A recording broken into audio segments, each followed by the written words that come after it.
guys doing? Denise, you did an amazing job. Where did she go? Oh, you did an amazing job. And you are very funny, too. So now you're letting me with like a little bit of the expectation over there. But okay, hold on 1 second. I guess I got to rearrange here. Bible turned upside down. There we go. Well, this is so much fun to be here. Oh, Lord. Can we just pray before we start? Is that okay? And then we'll keep track of my time here. Jesus, we just thank you for everything you have done. Thank you because your hand is over each one of our lives. Thank you because we are your favorite ones. I don't understand it. I don't get it. I don't know how you do it, but we all are.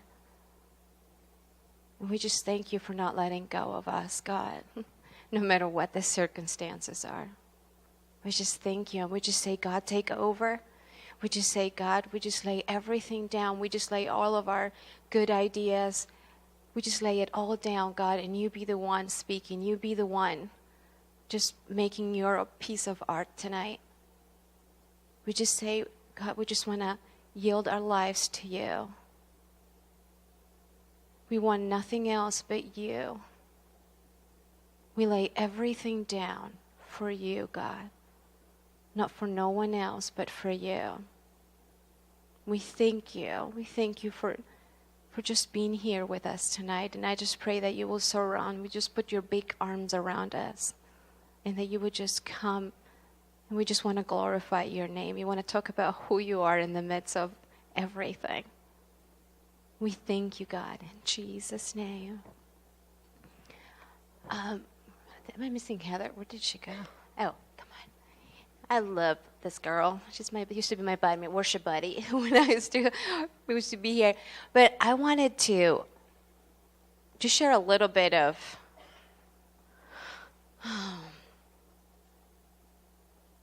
just a little bit of last year, but a little bit of what before was, and how God uses every single piece of our lives.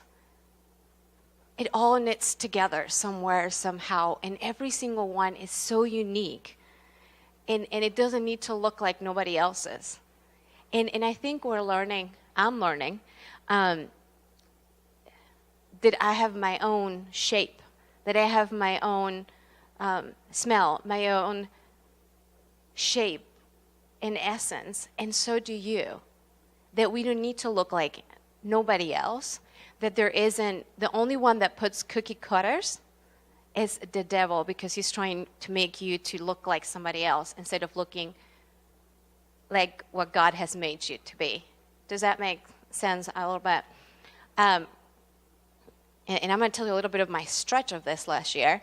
So most of my life I've had long hair, and I have fun having long hair. I like doing and feeling the hair come around it. And last year I had to go. I know that how many of you guys know a little bit of my story of last year? Half. Okay, awesome. So last year I went through treatment. And I was diagnosed with Hodgkin's lymphoma. And so I went through treatment, and while going through treatment, obviously your hair is not quite what you need to focus, and all the nutrients got to go to. You won't try to keep it on your body. So I was like, okay, let's go do this by season. So I cut it up to here, and then the next one was like, okay, I'm going to cut it short. And then, so it was, in the midst of the process, it was like embracing to have the short hair. And it wasn't something that I would have chosen, but it was embracing the season that I was in. And I want to encourage you to just don't compare yourself to anyone that is on your right, on your left. You were made for such a time as this, for today. And I want to encourage you. Can you tell your neighbor you were made for such a time as this? And you just tell, come on, don't be shy. We're women. We talk. Turn around to the other side.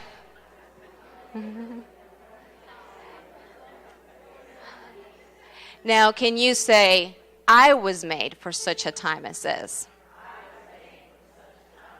Can you see it again?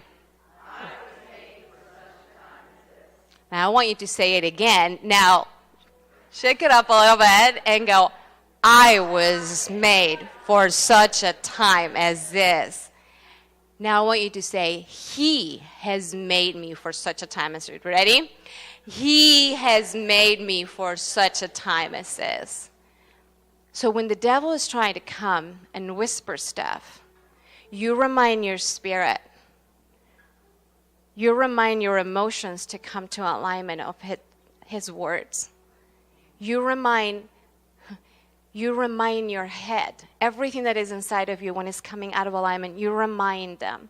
And you say, God has my days. Don't matter what the doctor said. It don't matter how much pain there is there.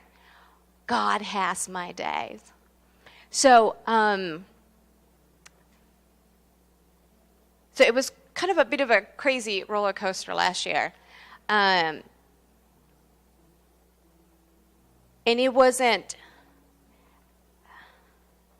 I don't even know how everything happened.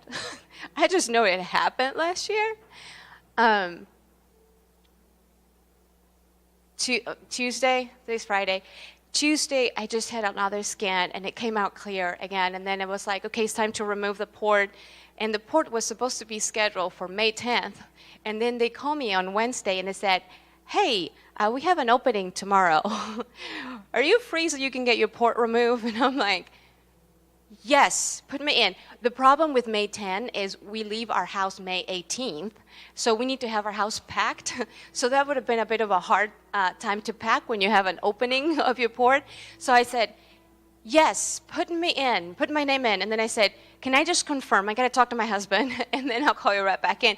But it's been like an amazing roller coaster of everything, of emotions, of realizing God's bigger no matter what happens. God sustains your days. We're all going to have to die at one point. We want to make sure we die on His timing. And we say, God, I will hold on to you. I'm not holding on to life, but I hold on to you because you got my days. You know what my kids need. You know what my husband needs. But I will hold on to you. And my journey last year was literally just holding on to Him. And the moments when fear wanted to come and whisper, when self-pity wanted to come and say, oh, look at you, what you're going. Oh, look how sick you're feeling. Look at this, look at that. It was diving into worship, going in your knees and just saying, God, you got this. You're worthy. I fix eyes on you. I'm choosing to fix eyes on you and not on me. Instead of saying, oh, woe me. I've been walking with the Lord for, I don't know, at this point, a lot of years. That I know by now, if I trust Him from the beginning, it's going to be okay. I don't know what the outlook, how that's going to come at the end. But I do know that if I trust Him, He will work it out. Somehow, He will put the pieces together, and I will trust Him to do whatever He needs to do and whatever He wants to do. So I said, I'm going to position, last year, at the beginning of the year, I said, I will position myself, eyes locked on you, and I will not bow down to fear or self-pity. And I know right now I have every single right to do this. I was diagnosed with stage 4. We knew it was bad because I was in pain, but we had no idea. It was like from here all the way up to like here, so that they call it stage 4. And a lot of pain. There are certain months that I barely remember because the medication that they were giving me in. By the way, pause it there. Put a bookmark, like a pastor said. Put a bookmark here. Sarah was diagnosed with the same type of cancer. 20 what? You were 27. How crazy is this? I didn't know that. But God's faithfulness. and who he is in the middle of it, not just because we are alive, but because he is faithful. He will provide you for strength. He will provide you with faith. In that moment, I didn't get the supernatural healing, and I had to learn to be okay with it. Because at the beginning of the journey, we were like, let's go here for prayer. Let's go over here for prayer. Or let's have this person call, blah, blah, blah, blah, blah. And by the way, whoever knows or not, but my husband works for a healing ministry. It's Randy Clark. So you will think you will be under a good covering, right? to get. And we got prayer from him and from other people. And then until one point God said, hold on a second. I wrote it down because I just left how he said it to me. It's not going to be one man's prayer. It's you and me and the body of Christ lifting you up. We had people literally from all over praying. And I didn't throw up once. Which I still have, I don't know if I'm just, but there aren't too many people.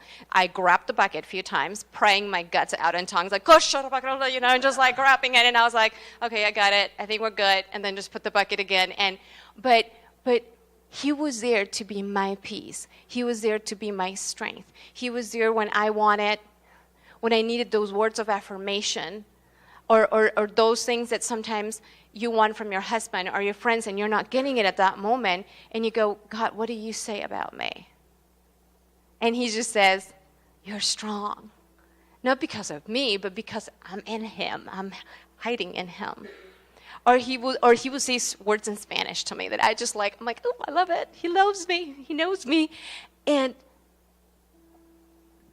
I had to learn how to look at the circumstances different instead of blaming it on God, saying, this is the devil trying to kill me. This is the devil trying to destroy. And this is coming. And I was just like, God, even if I die or live, I want my eyes throughout this to be on you. I don't want my heart to have any space for anger. I don't want any bitterness towards you. I want my heart to fully surrender to you and you alone. And it was like learning to position ourselves for war, if you want to call it. But it was positioning ourselves in war on your knees and letting him do the battle. My battle is different than everybody else's battle, because I've known of people that they kept reciting the scriptures and da-da-da-da. I couldn't. My brain was dead. Like, I just like when Denise was talking about, like, the drugs, I'm like, I couldn't even read. I thought I had a pile of books that I was going to read throughout treatment. I got journals, and I got all this different stuff. I did not do any of that. It didn't work for me. What I needed was worship. There were few scriptures that I would just grab a hold of them and just rest on them and say, you have my days. You have my days. No matter what treatment doctor says, you have my days. You sustain me. And it was just like, in realizing every journey is so beautiful and so unique. Every single one of us has our own, and learning to enjoy and seeing God in the beauty of it as well. Okay, hold on a second. I'm trying to. Where am I at?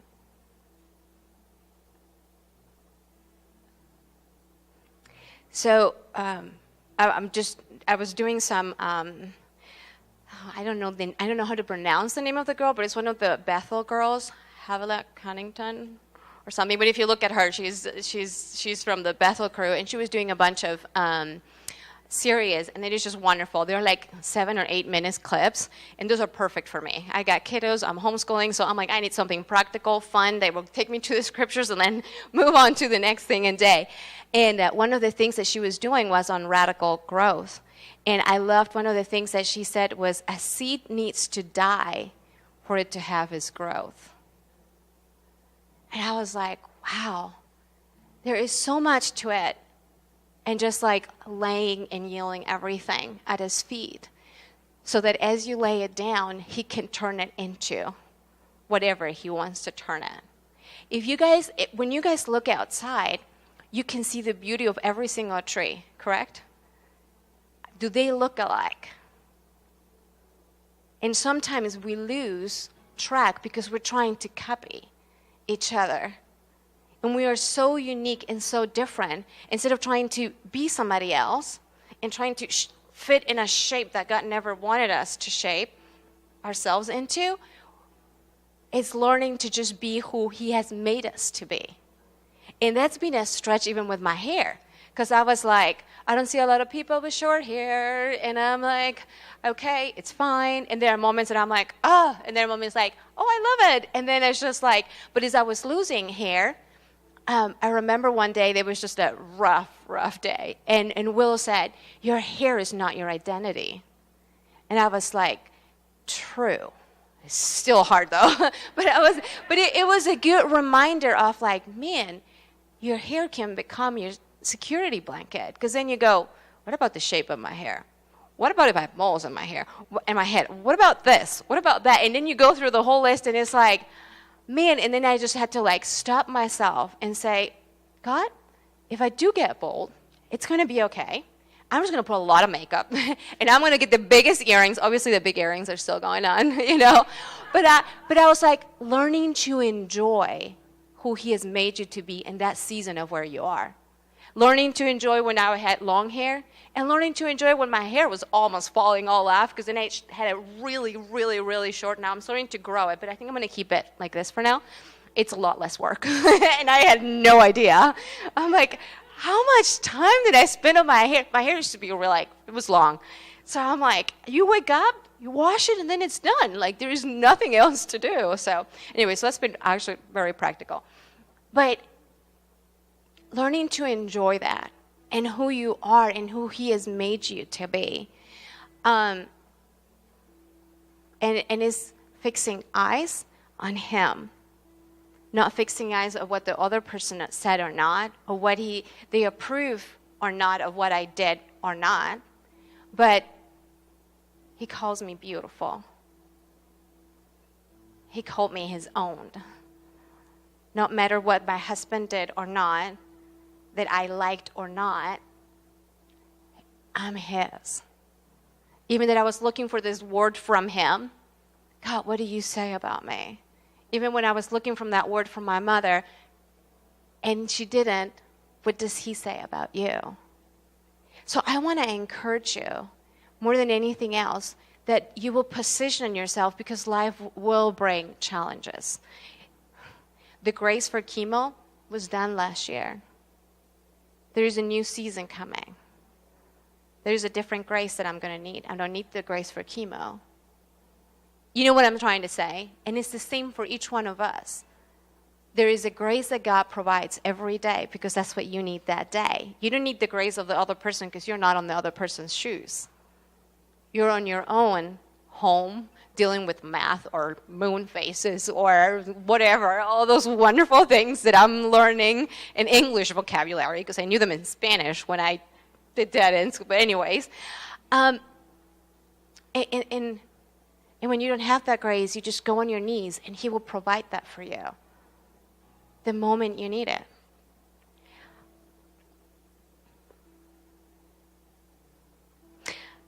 I just want to share this one.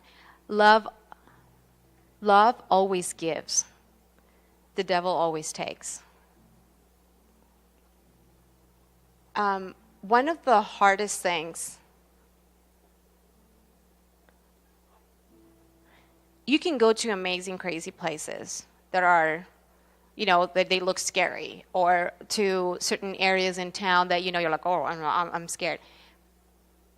And you could be brave and you can go to those places. But you know what I'm learning that is one of the most bravest things to do is to choose love every day.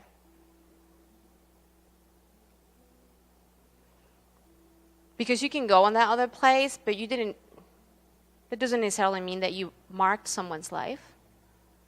But if you choose love every day on your little one, when they just hit the massive meltdown and you go, I need to walk away right now, and then you can go line yourself with the Lord and then come back, what was that about? But choosing love with your little ones, choosing love with the neighbor, choosing not to hide, but to go and love without expectation, just like the Lord did with you. I think is the biggest challenge of all of us, because we can hide really well on our homes when everything is together and nobody's seeing anything else. Or you could even hide maintaining your house and not engaging with your children, or not engaging in a deeper level with your husband. But choosing to love throughout all is the most courageous thing. It isn't going through cancer. It isn't going to refugee camps, though that takes some special grace. And, but choosing every day to walk in love, in the love that God has for each one of us, has been quite a bit of a different journey for me in realizing what's really life about at this point. I'm sorry, but we all have to die at one point. And that was a good reminder last year. We're not here forever. We think that sometimes it's like, I own my life. No, you don't. We don't. Anything can happen at any time. I just want to make sure that when I'm before the Lord, I can say, I did every single thing you told me to do. And I did the best I could without hiding, without pulling back from life, but going full force at it. Though there were times that I got massive bruises at it, but I'm not pulling back. I got eyes on you, and I'm going to go. When I get it, when I don't get it, I will choose to trust you, and I will go. I don't understand it. There is so much mystery. God has been speaking to me about eagles a lot the last, year and a half or so. And it's been kind of crazy, because it's like he was talking about eagles. This was 4 years ago, maybe? Probably 4 years ago. So I was 8 months pregnant, and we were renewing our house, and we had a lot of people helping us. We were renewing our house, and we were starting to move from one house to another as we were renewing the house. That morning, my creative husband woke up, and he goes, yeah, we're moving today. I'm like, really? We are? And I'm like this big. And I was like, half of the house is packed at this point, because the whole effort was on the other house, getting the house together. And he just woke up that morning, it's like, yep, we're moving. And I was like, Jesus, I'm trying to have the best attitude, not. And, packing, getting all my stuff, grabbing some of the bags, and all the rest of us. So we're driving, and he's driving in front of me. I'm in the back. I'm trying to worship, and I'm so, mad at him. And I was just like, God, talk to him. I'm just telling on him. And then he does this on his side as we're flying, and I'm like, now, he lost something. Well, and of course something fell. Inside of me, I'm like, of course something fell, because everything was so crazy. And anyways, and he points out, and there was an eagle just on the tree where you could see it. You knew it was an eagle. You know what I'm saying? It wasn't flying. It was just standing there, and I was like, breathe. You're pregnant. Somehow God's in the middle of this craziness. I don't understand it, because I want to plan. You tell me in 2 days we're going to finish up moving so I can start planning this many boxes today. And then life doesn't work like that with my husband and God. So I'm like, I keep telling people, I thought my control issues were dealt last year. No, it's going to a different glory right now. We all go from one glory to another. But anyways, listen to this, one of the things that the eagle does. The eagle is the only bird that loves the storm. I'm not quite there, but this is just what it says. When clouds gather, the eagle gets excited. The eagle uses the wings of the storm to rise, and it pushes him up higher. I was like, seriously, God? Seriously. Uses the wings of the storm to go up higher. And to just rest. Okay, let me read the whole thing. Once it finds the winds of the storm, the eagle stops flapping. and uses the pressure of the raging storm to soar the clouds and glide. Right? I was like, I don't know how to do that, but that sounds really good, and I'm going to go for that. What am I? This gives the eagle an opportunity to rest his wings. He's not going against the storm anymore. Now he's using the storm to fly. I'm like, only God can do this with storms.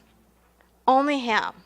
And this is what I felt like it was important for me to position myself last year. I'm like, how are you going to do this? Am I going to go as like, oh, woe me, I feel so sick. In which I could have. And there were moments that it was not easy not to. But, okay, hold on a second. Let me finish this one. It gives the eagles an opportunity to rest his wings in the middle of the storm, right?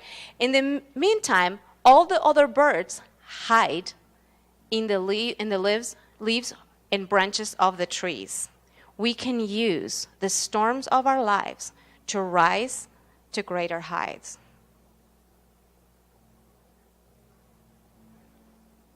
So, needless to say, well, our life right now is like, I kid you not, upside down between moving.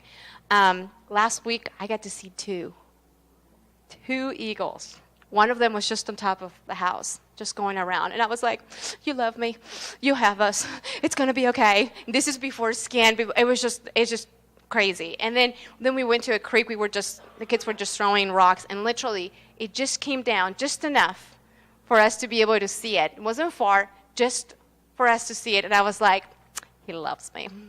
I'm like, I don't know if this one was for Will, but this one was for me. I'm like, you could do whatever you want to. Just give me some time of packing time. But inside of me, I was like, He has my days. He has us. I don't know where we're going to live. I don't know which town we're going. I just know we're moving to California.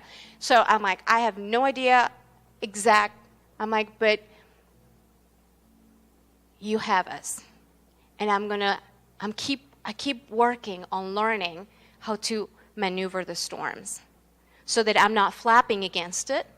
And I felt like I touched that last year, going through different treatments and all this different stuff.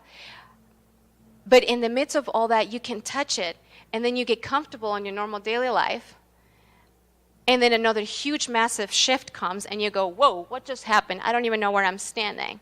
And it's funny how, and literally within few months, you can forget everything that God had done.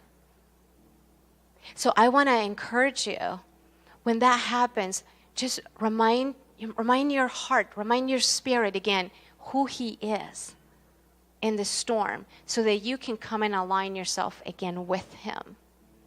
That He could use any storm for you to rise up higher. Ooh, can I tell you another awesome thing that I learned about the eagles that it's not here? But so the eagle, when they find the snakes and stuff, whenever they grab their prey, and then they grab them with their whatever claws, and they take him up to higher places, and they die because they can't breathe. The prey die because of that. And how awesome is that when the devil wants to come, and if we could just go to his presence in those high places, that all those lies of the enemy, because a lot of this has to do with lies of the enemy, that we come into alignment that changes our perspectives of what the truth is. So what if when that happens, we come to alignment of what God says, so that we can learn not to receive what right and left is saying, but only listen to what God is saying? How about if we can learn to position ourselves, that we can use any single storm to not be tired, but actually, hey, I'll take a break as we're going through the storm, and I'll just glide around. Why not?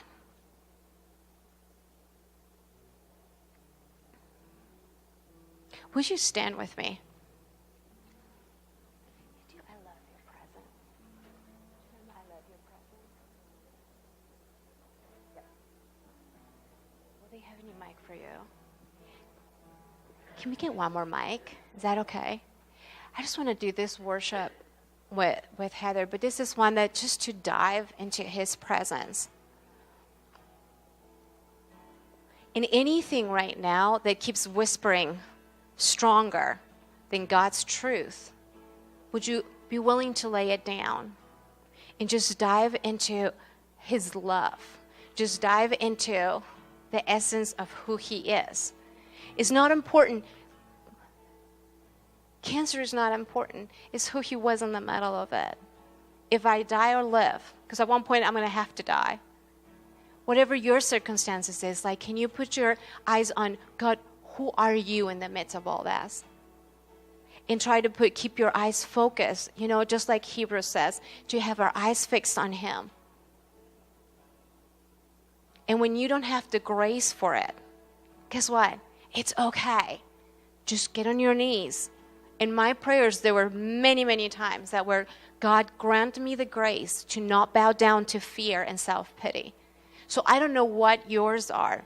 I don't know what those mountains in front of you are, but they whisper and they go, oh, what if you died and this happened to your children? What if oh, you're in so much pain, you feel so sick. And you know what? In the midst of those moments when it was like so painful, I remember I was like, God, I worship you. You are worthy.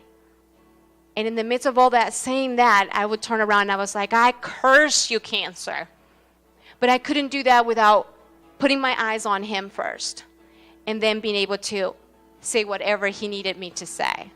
But it's coming out of that place of complete dependence on him and then you doing whatever he tells you to do.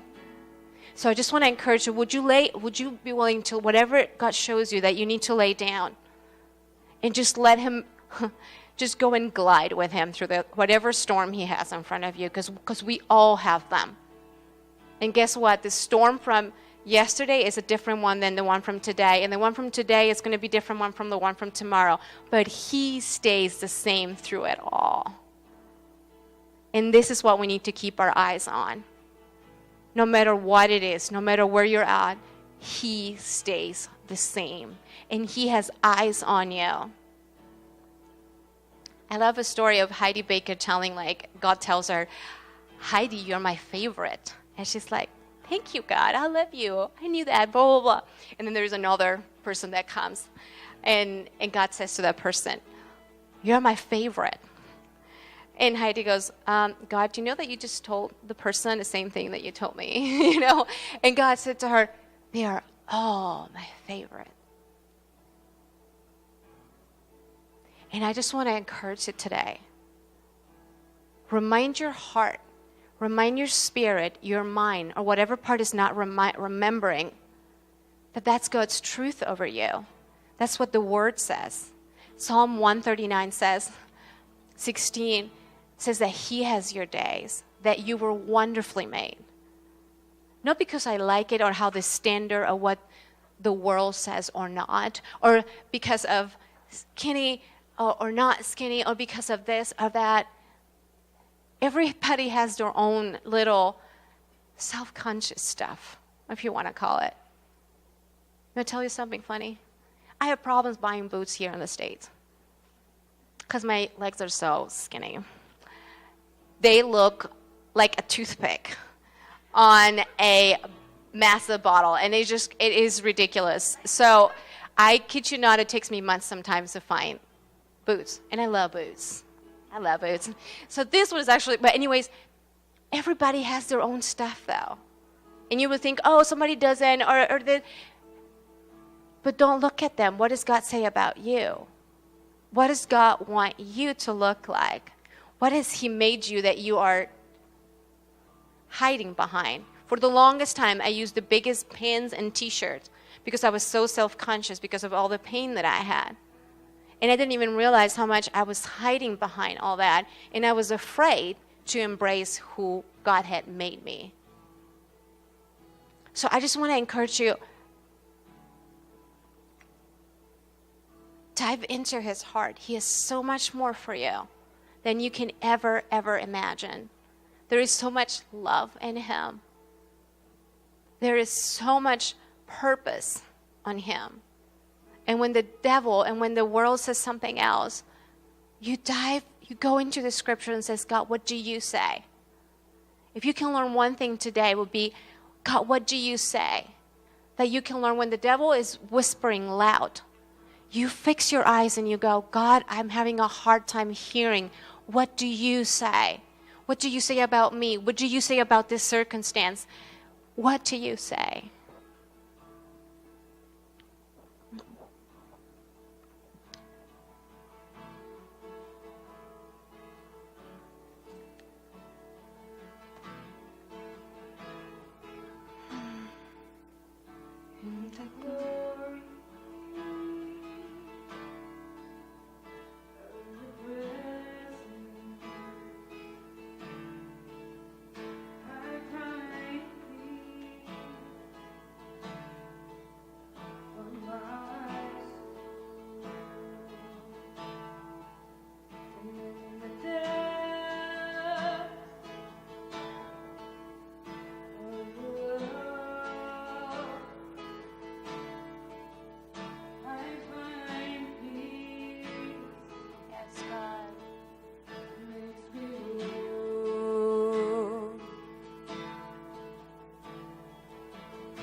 I love your presence.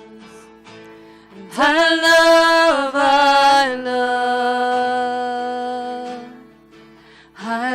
your presence.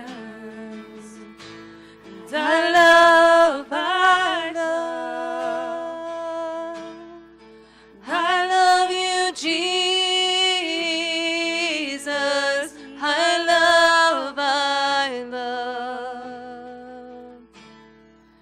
I love your presence.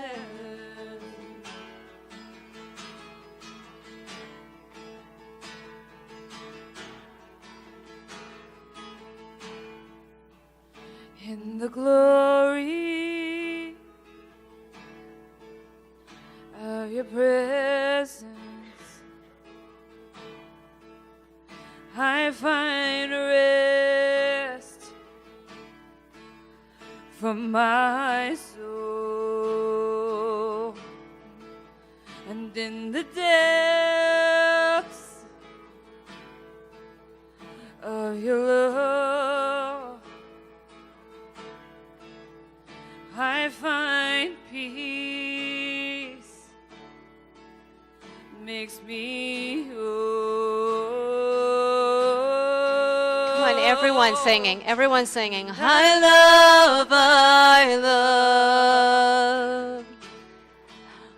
love your presence.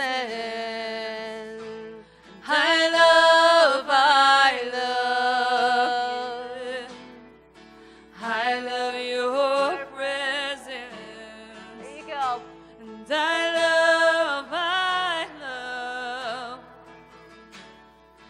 I love you, Jesus. I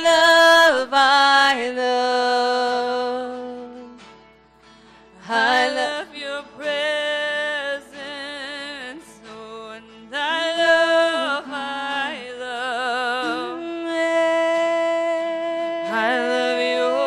presence. And I love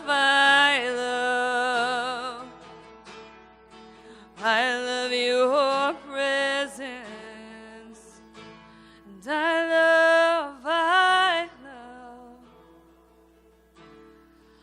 I love you, Jesus.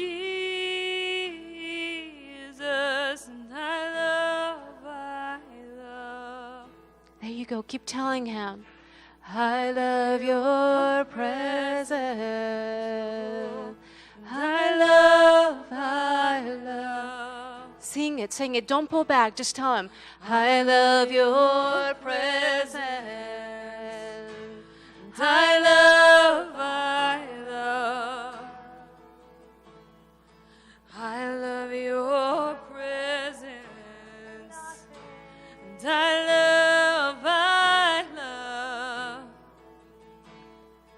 I love you, Jesus.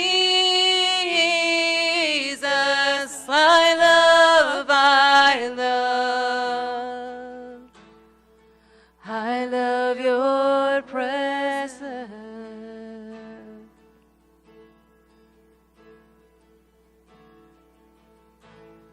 And if you want it,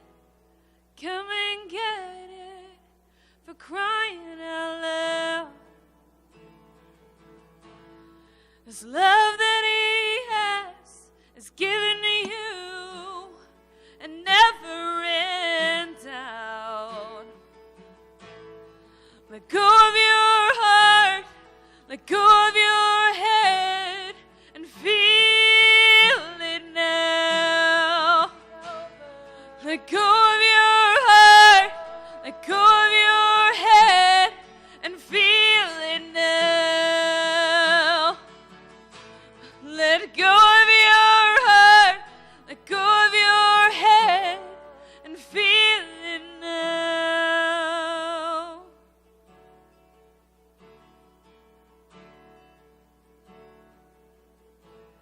I love. I want to hear you. Tell him. I love your presence. That's beautiful. Just tell him again. I love. We surrender, Lord. I love your presence. Oh, everything. I love. I love you, Jesus. I love. I love your presence. I love. I love you, Jesus. I love. I love you, Jesus. I love. I love your presence.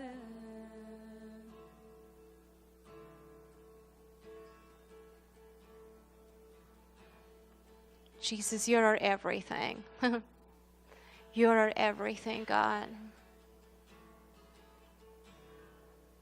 We're alive because of you. We're alive for you.